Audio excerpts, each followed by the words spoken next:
Hey, movers and shakers, I'm Jay Burnham, and this is the Seven Figure Moving Academy. Are you struggling to bring in enough income and enough leads to actually boom your business? Then it could be your reputation that's at fault. Let's get into it. Your reputation actually creates the foundation of your business.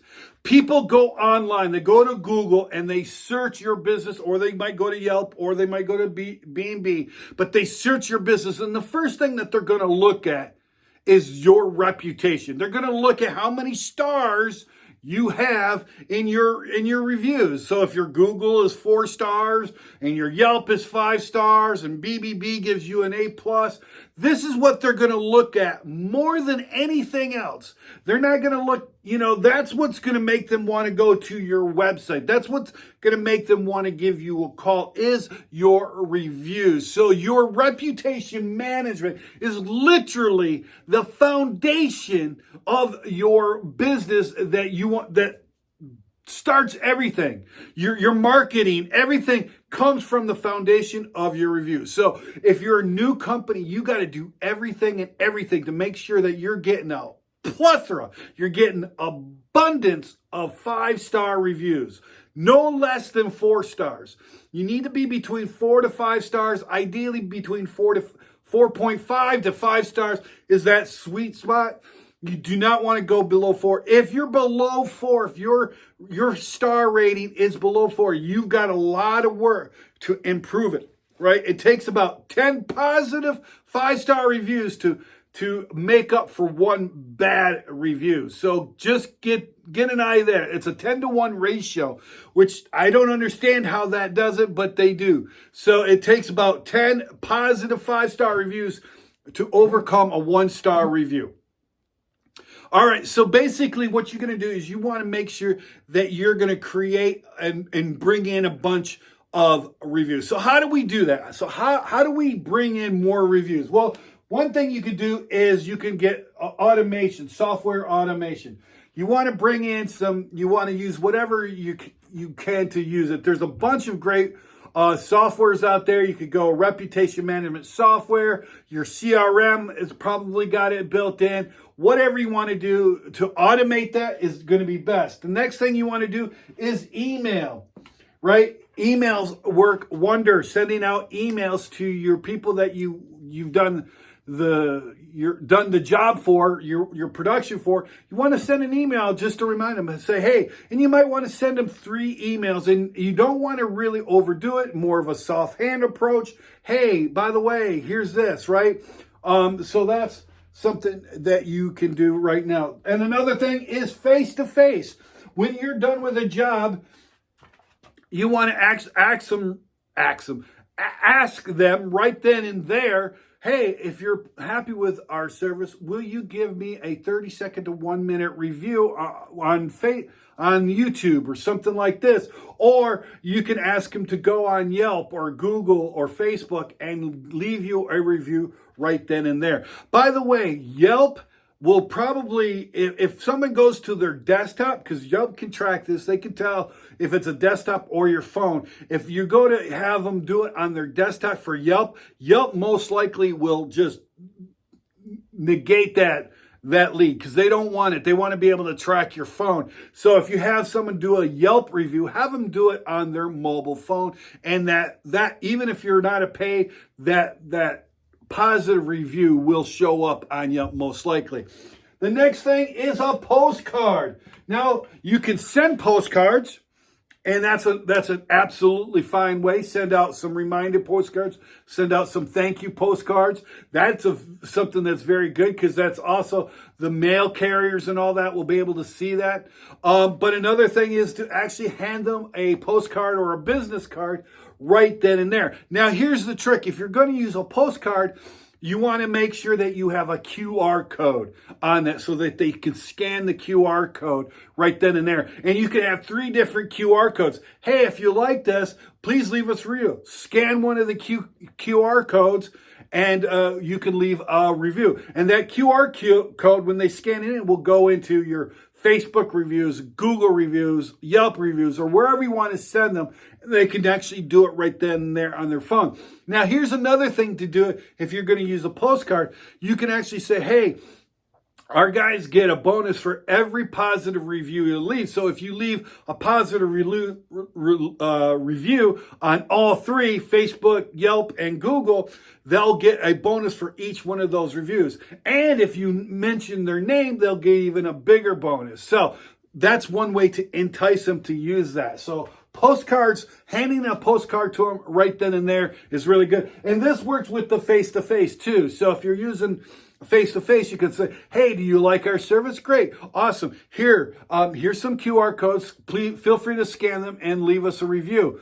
I personally like video reviews, so I like to get them a 30-second to 1-minute review, and then I can, put that on YouTube or Facebook or whatever.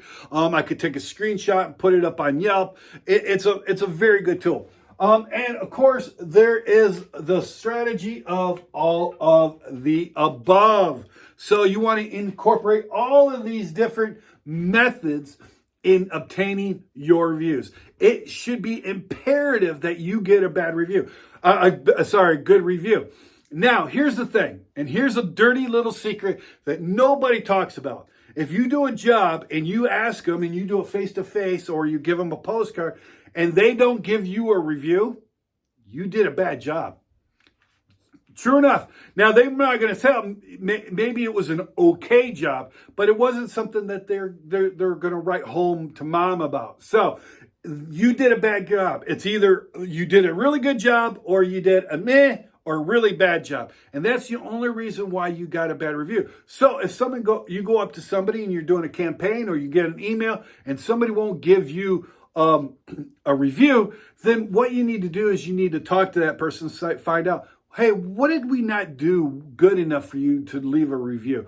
What should we have done better? What could we have done more of, right? And find out. And that's good, positive feedback. And let them make it safe for them to give you positive positive feedback on that, not income. But if you do these strategies, you're going to get a lot of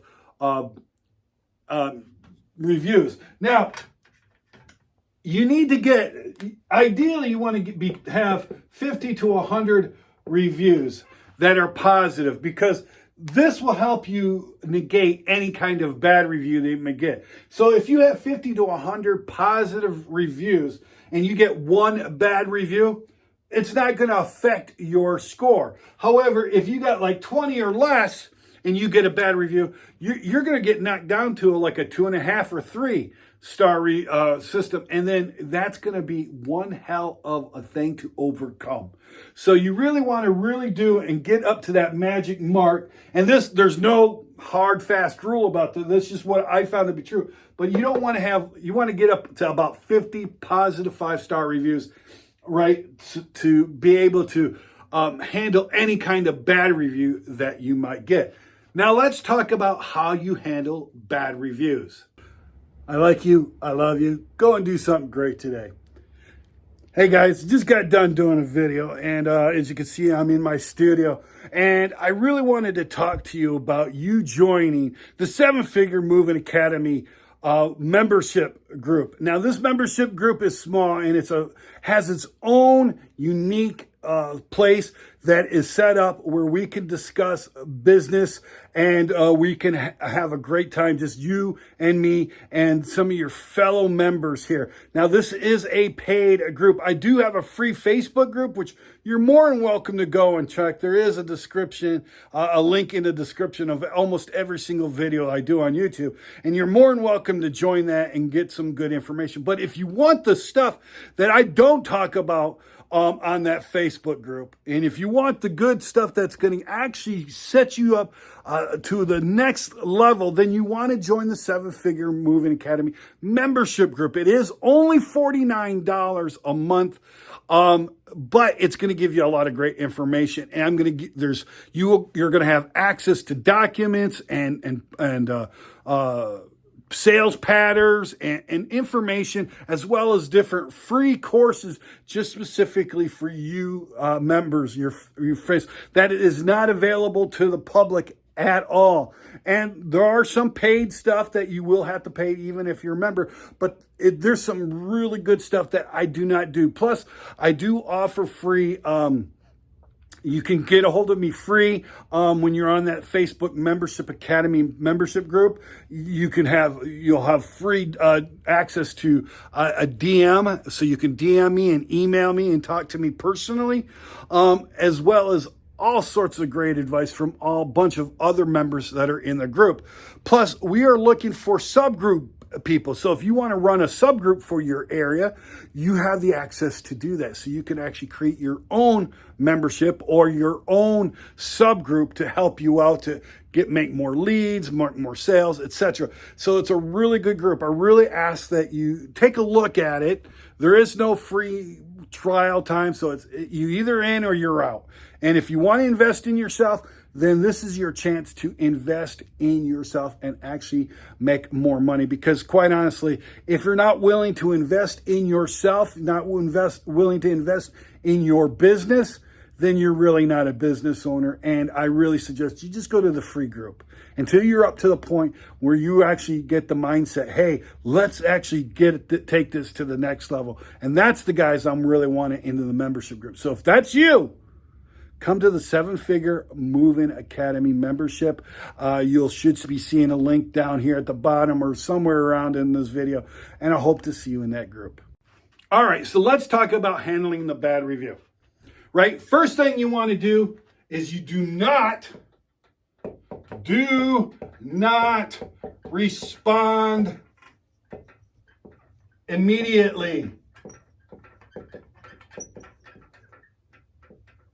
Right? You do not want to respond immediately. You want to take your time in responding. That way, you don't have any sort of emotional response to it. You don't want to just go off. You don't want to fly off the handle. This gives you time to cool down and actually reread the review and see what's true, what's not true, and make an unemotional determination of how you're going to handle it. Second thing comes up, speaking of unemotional, is do not respond emotionally.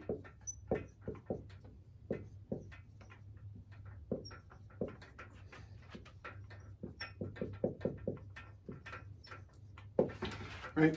The biggest thing that you could do is respond with high passion and just go off and just do whatever you want to do. Responding passionately, why you might want to just lambast the person who gave you that bad review, it actually will look bad on you with other customers. So you do not want to respond with a high passion, with anger or being upset. Cool down. Take the time to cool down and then respond with a level head. And third thing you wanted on handling a bad review is you do not attack customer. You do not want to attack your customer in the response. So many of people will say, well, it's your fault. You didn't do blah, blah, blah. That makes you look petty. It makes you look unprofessional. And people are subconsciously are going to look at that. And when you're blaming that customer, they're going to go, well, if something goes wrong, are they going to blame me? Right? Because from the customer's viewpoint, if something goes wrong, it's your fault, not their fault. It might be their fault, but that's not going to be their viewpoint. So you don't want to attack their viewpoint, because what happens is people will spread the message faster on something that's negative than they will do on something positive. So you get one bad customer, that's going to affect 20 people down the road, and that's a lot of money that you're going to lose, and that they'll start talking crap about you. So do not attack your customer. You can attack the facts. You can explain what your side of the story, and so on and so forth, but you do not attack the person personally. Do not attack them, right? Fourth way to handle a bad review is that you do want to respond unemotionally with logic and facts, explaining your side. But before you do that, what you want to do is you want to assure people that you do the best job. So assure people that you do a good job. So what you might want to do is might want to start with, in your response, when you reply to the bad review, say, hey, look, at XYZ Moving Company, we go out of our way to always make sure our customers get serviced correctly and based on our policies and procedures, and we try not to deviate, and when that happens, we apologize. So you want to start off with that, ensuring that you're doing a good job, and so on and so forth. However you want to word it, you might be a little bit more fluid, or way to speak a little bit more eloquently than I, and that's absolutely okay. But whatever you want to do, you want to give them some assurance that, hey, look, we go out of our way. We try to do our best job. Sometimes things go wrong, and we apologize for that. But that's a very few and far between. Next thing you want to do is explain the facts. Right? Because let's face it, sometimes we get bad reviews from former employees. We get people that just cannot be satisfied. We want to explain what we actually did and how we try to handle it. So if we try to solve the problem, what we did to try to solve the problem, what we try to do to communicate with the customer, what we, show that we bent over backwards trying to solve the situation. So first you assure the person, hey, yes, we did it. We normally do a good job. This time we may have made error, but this is what we tried to do to solve it, and that customer just did not like what we did, right? And doing that, you will be the best way to actually handle a bad review. Now, there is no hard and fast rule. It's really about communication and how you present yourself. You want to be the most professional, and that is the next thing you want to do is when you respond to a customer's bad review, you want to respond with logic and professionalism. Professionalism and logic, right? Just the facts, ma'am. Or as Spock would say, that's not logical. Try to be like Spock. Again, no human emotion and reaction, no anger, no upsettedness, nothing. Just here's the facts. This is what we did, right? So at all times, you want to be professional. Now, if you apply these basic fundamental axiomatic rules, you can actually use a bad review to your positive happenstance. It can actually be a benefit to you. It'll actually be a better sales. Because quite honestly, having one or two bad reviews that you've responded to professionally, right? That will go a long, long, long way to actually selling it. Because somebody that's only got 5-star reviews, which is awesome, don't get me wrong, and that is a great thing. However, having 1 or 2 bad reviews actually makes you more relatable to your customers. And if you have a positive response to that negative review, that actually becomes a better sales tool than the 500 positive reviews, because they can say, okay, yeah, they made a mistake or they made an error or here's what happened. People will actually understand it, and it will make you more relatable. It will make you more humanized and make you more authentic, right? So that is what you guys need to do, is to handle a bad review. Hopefully this was helpful to you guys. Hopefully you see why a good positive review is best for it is the foundation of your business, because beyond that foundation, you can build a business. The more better reviews you have, the less you actually have to market, because more positive reviews, more referrals you'll get, more people come to you, higher SEO, because if you got a lot of reviews, Google loves seeing a lot of reviews, especially if they're coming in often. So it just really is the foundation of your business when it comes to marketing. So go out and do what you can to get as many positive reviews as you can. And if you get any negative reviews, handle them in this manner. Hopefully this was helpful. I like you. I love you. Go and do something great today.